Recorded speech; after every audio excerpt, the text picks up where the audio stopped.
Anthropologist Alexandra Ouroussoff, which I draw heavily from in this section, argues in her book, Wall Street at War, demonstrates how the dominant investor understanding or sensibility of this past generation, is not the exchange of risk for return, i.e. the presumed capitalist reciprocity, where shareholders are willing to invest under certain conditions of risk and corporate executives are committed to producing a profit, but rather the insistence that risk no longer be a necessary feature of profit, and that the right strategies could eliminate unpredictable loss. Here we can think about the quintessential investor profile and desire when potential investors are asked to, quote, measure their own risk tolerance. Despite the discourse of balance, institutions and individuals are taught to strive for high returns with relatively low or measured risk. That is, so much not framed as the impossible, but rather as the ideal that corporations should strive for. In other words, over the past 30 years, Ouroussoff argues that Wall Street and the investment community have decided that investments no longer had to be speculative, that they could demand constant returns by insisting that corporate executives implement particular strategies that could eliminate unpredictable loss. In this worldview, finance no longer held risk to be an objectively necessary condition of profit, feature of profit.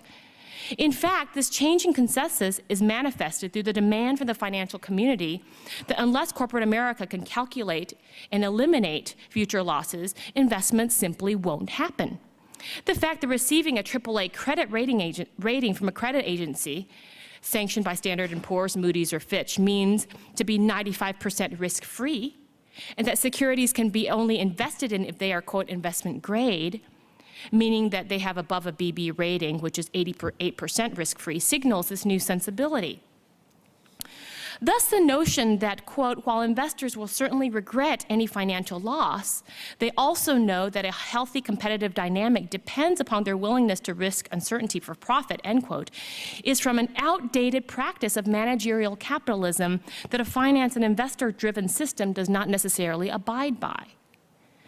Now, of course, Wall Street still imbibes and promulgates the discourse and representation of finance as exemplars of people who take risk and thus deserve the reward because the long-standing capitalist edict continues to be their moral standard.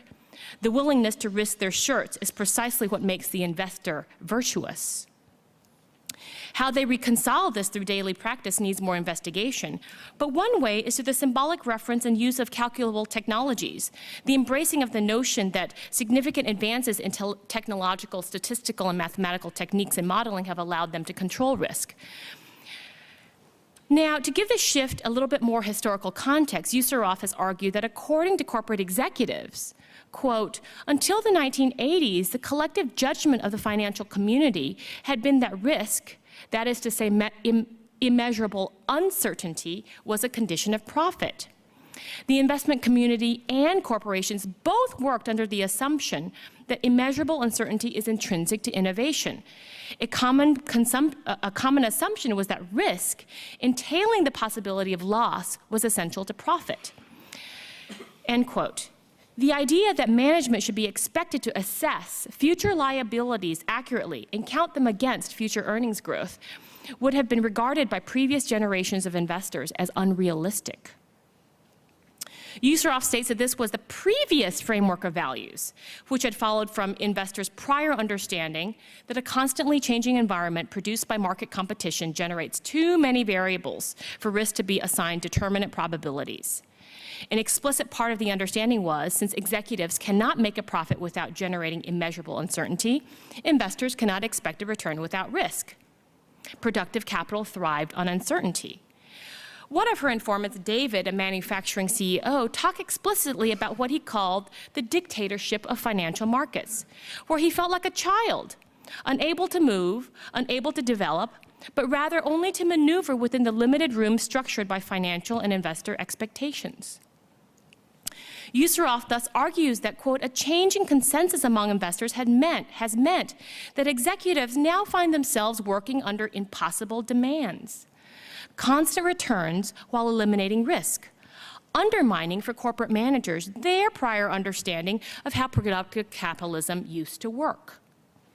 In this environment, Ouroussoff quotes another corporate executive saying, quote, "We used to lie 20% of the time, now it's 80%, end quote. I would argue then that in this context, the discourse of risk gets to ventriloquize for and justify the singular focus on return. It is crucial to interrogate then the social economic ramifications and the social costs of the construction of constant, predictable, risk-free profits. Now, it's crucial and important to state that Wall Street imposed cultural and corporate practices to institute risk-free has in turn generated a multiplicity of attendant and new risks and inequalities, which also produce crises and unsustainabilities. So back to the risk-free paradigm. If we review corporate strategy of the past 2 decades, I would argue that it has been to take advantage of, reappropriate, and yes, liquidate previously accumulated productive assets. For example, Wall Street's conviction that, quote, "the larger the unit, the easier it is to control loss and generate growth," places enormous pressure on corporations to expand through mergers and acquisitions rather than internal growth, end quote. By virtue of investors' conviction that control of market share guarantees measurable uncertainty, they are seeking, quote, "this dynamic serves to favor consolidation over and above market competition," end quote. One could also certainly make the point, as Judith Stein and Naomi Klein have argued, that selling factories for finance, that the idea of the weightless corporation which demands the dismantling of such things as factories and productive capabilities that weigh it down is less risky. So are constantly downsizing and restructuring workers and engaging in stock buybacks as opposed to long-term research and development and employee stability and training. In essence, I would argue, Wall Street investment banks have worked to transfer and exchange wealth from corporations to large shareholders, hold corporations accountable for behavior and values that generate short-term shareholder value, generate debt and securities capital to fund these practices, and use their influence to model and impose the organizational culture of Wall Street investment banks onto other sectors of the economy. So when productive assets are sold or restructured in order to increase the wealth of the largest stockholders, or rather their advisors, such events symbolize the imbrication of the productive economy, shareholders, corporate America, Wall Street investment banks, and the stock and bond markets. Throughout the past 2 decades, continual stock price jumps have depended upon downsizings, the dismantlings of job benefits, and entire pieces of corporation. The work of Wall Street, then, is not only for exchange in the global financial markets or proprietary trading to benefit their own balance sheets, but is also intimately linked to corporate restructurings and the attendant shifts in corporate values, generating mass insecurities.